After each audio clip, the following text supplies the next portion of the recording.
Let's see the relationship between TR and MR when price falls with rise in output.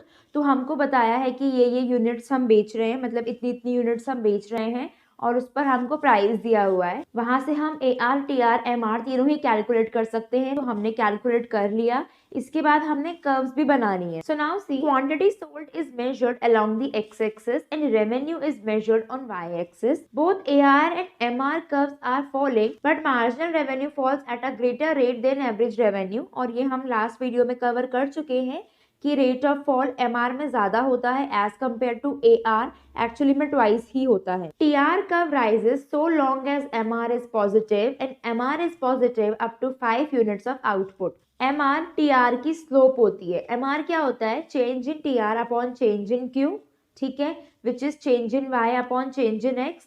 तो MR slope है TR की। तो MR जैसा भी होगा ना, वो TR को बताएगा। अगर वो कांस्टेंट है तो आपका टोटल रेवेन्यू बढ़ेगा, तो लेकिन कांस्टेंट रेट से बढ़ेगा, जैसा कि हमने पढ़ा था जब प्राइस कांस्टेंट था। यहाँ पर हमारा मार्जिनल रेवेन्यू फॉल कर रहा है, मतलब फॉल ही होता जा रहा है। अगर आप पूरी टेबल देखो तो फॉल ही होता जा रहा है। इसकी वजह से जो हमारा टोटल रेवेन्यू है ये भी इंक्रीज हो रहा है, लेकिन ये डिक्रीजिंग रेट से बढ़ रहा है।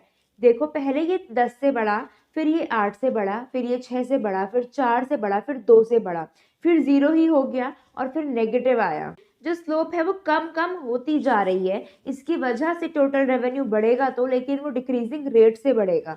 लेकिन इसमें 3 चीजें देखने को मिली हैं। एक तो ये कि TR कब हमारा तब तक बढ़ेगा, ऑफ कोर्स वो डिक्रीजिंग रेट से बढ़ेगा, लेकिन तब तक बढ़ेगा जब तक MR पॉजिटिव है और MR सिर्फ 5 यूनिट्स ऑफ आउटपुट तक हमारा पॉजिटिव है। जब हमारा MR 0 है, जो कि 6 यूनिट ऑफ आउटपुट पर है, तब हमारा TR अपने मैक्सिमम पर है।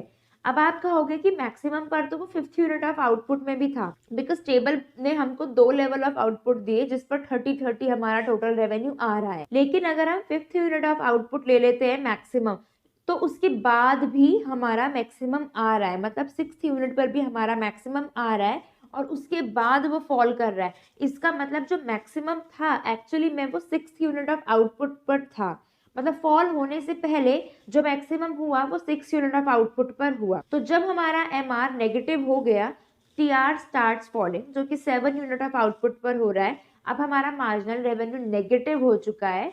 नेगेटिव हो जाने की वजह से टोटल रेवेन्यू फॉल करने लग गया है। पहले वो इंक्रीज कर रहा था टोटल रेवेन्यू, क्योंकि हमारा MR पॉजिटिव था। फिर हमारा टोटल रेवेन्यू अपने मैक्सिमम पर आया जब हमारा MR 0 था।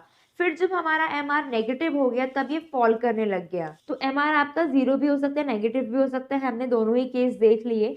लेकिन AR हमेशा पॉजिटिव रहता है, because firm will not charge negative price for its product. तो कभी भी टोटल रेवेन्यू हमारा 0 या फिर नेगेटिव नहीं होगा। लेकिन जब हमारा प्राइस कांस्टेंट था तब हमारा AR और MR दोनों इक्वल थे, तो उस केस में MR भी हमारा 0 और नेगेटिव नहीं हो सकता है, वो हमेशा ही कांस्टेंट रहेगा, मतलब एक फिक्स नंबर रहेगा।